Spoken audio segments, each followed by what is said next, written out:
लगभग 2500 वर्ष पहले महान आध्यात्मिक गुरु के रूप में गौतम बुद्ध आए, जिन्होंने बौद्ध धर्म की नींव रखी। इनके समकालीन महावीर को जैन धर्म का 24वां और आखिरी तीर्थंकर माना जाता है।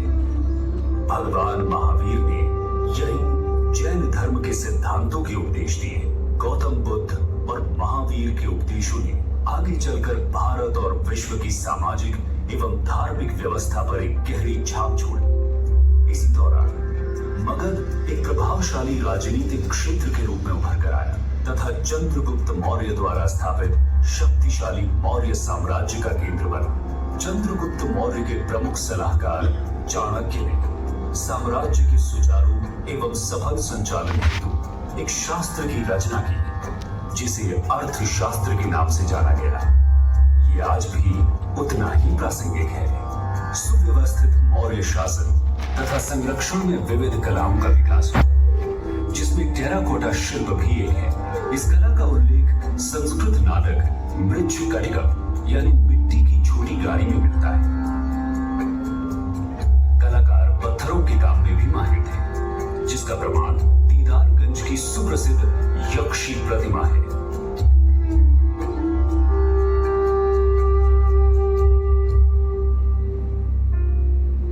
वर्तमान पटना के कुम्हरार नामक स्थल पर खुदाई के क्रम में एक 80 स्तंभों वाला सभागार प्रकाश में आया है। ये मौर्यकालीन वास्तुकला के लकड़ी से पत्थर की ओर विकास को दर्शाता है। आगे जाकर सम्राट चंद्रगुप्त के पौत्र सम्राट अशोक के कारण बिहार के इतिहास में एक उल्लेखनीय परिवर्तन हुआ। सम्राट अशोक कलिंग युद्ध में विजयी होकर भी निराशा और ग्लानि में डूब गए। युद्ध में हुए रक्तपात के कारण उन्हें एहसास हुआ कि हिंसा निरर्थक है। इस कारण उन्होंने बौद्ध धर्म अपनाया और उसके सिद्धांतों का प्रचार प्रसार अपने साम्राज्य के अतिरिक्त बाहरी प्रदेशों में भी किया। अशोक ने अपने पूरे साम्राज्य में शिलालेखों पर समाज कल्याण के आदर्शों को अंकित करवाया। बराबर पहाड़ियों की गुफाओं में पाए गए शिलालेख अशोक द्वारा जैन धर्म तथा अन्य छोटे समुदायों जैसे आजीविक को दिए गए संरक्षण को प्रदर्शित करते हैं। इतिहास दीर्घापी हमें गुप्त शासन के 300 वर्षों की यात्रा की ओर ले जाती है, जिसे भारतीय इतिहास के स्वर्णिम युग के नाम से भी जाना जाता है। इस काल में बिहार में कला, साहित्य और विज्ञान के क्षेत्र में काफी विकास हुआ। गणितज्ञ और खगोल शास्त्री आर्यभट्ट ने आर्यभट्टीय की रचना की। इस रचना ने अब तक कई पीढ़ियों के खगोलविदों और गणितज्ञों पर गहरा प्रभाव डाला। गुप्त काल में ही बिहार के प्राचीनतम एवं अब तक जीवंत मुंडेश्वरी मंदिर का भी निर्माण हुआ। गुप्त वंश के शासकों ने बिहार को एक शैक्षणिक केंद्र बनाया। उन्होंने ही नालंदा, विक्रमशिला, उदंतपुरी व तेलहारा जैसे प्रतिष्ठित विश्वविद्यालयों को विकसित किया। इन विश्वविद्यालयों ने आगे चलकर पाल वंश के समय में और भी अधिक ऊंचाइयों को प्राप्त किया।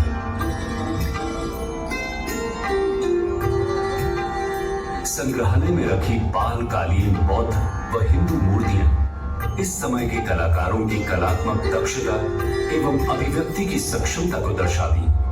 इनका विकास पाल वंश के 400 वर्षों की शासन अवधि व संरक्षण के दौरान हुआ। पूर्व मध्यकाल एक तरह से सत्ता परिवर्तन का काल रहा। इतिहास दीर्घा सी ये दर्शाती है कि किस तरह बिहार ने इस अशांत समय में भी अपनी सामरिक नीति की महत्ता को बनाए रखा। 16वीं शताब्दी में शेर शाह सूरी ने अपने अधीनस्थ क्षेत्रों पर सुव्यवस्थित प्रशासन चलाया। अपने 5 वर्ष के संक्षिप्त शासनकाल के दौरान विभिन्न व्यापार मार्गों को जोड़कर शेर शाह सूरी ने सड़क आजम बनाया, जिसे आज ग्रैंड ट्रंक रोड कहा जाता है। शेर शाह सूरी ने ही उस समय रुपया नामक मुद्रा का प्रचलन शुरू किया, जो वर्तमान मुद्रा रुपया का पूर्व रूप था। शेर शाह सूरी द्वारा सासाराम में बनवाया शानदार मकबरा उनकी चिरस्थायी विरासत की गवाही देता है। सूरी वंश के पतन के बाद भारत के उत्तरी भाग में मुगलों का वर्चस्व कायम हुआ। बादशाह अकबर के शासन के समय बिहार मुगलों के 12 मुख्य प्रांतों में से एक में गिना जाने लगा। इसी समय बिहार सूफी मत का एक महत्वपूर्ण केंद्र बना।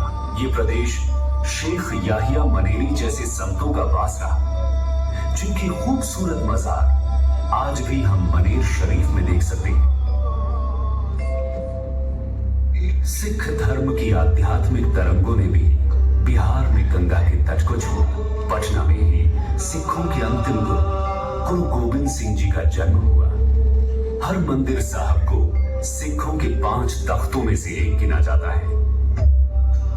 समुद्री मार्गों और व्यापार के विकास के कारण British east India company Bharat में पहुंची।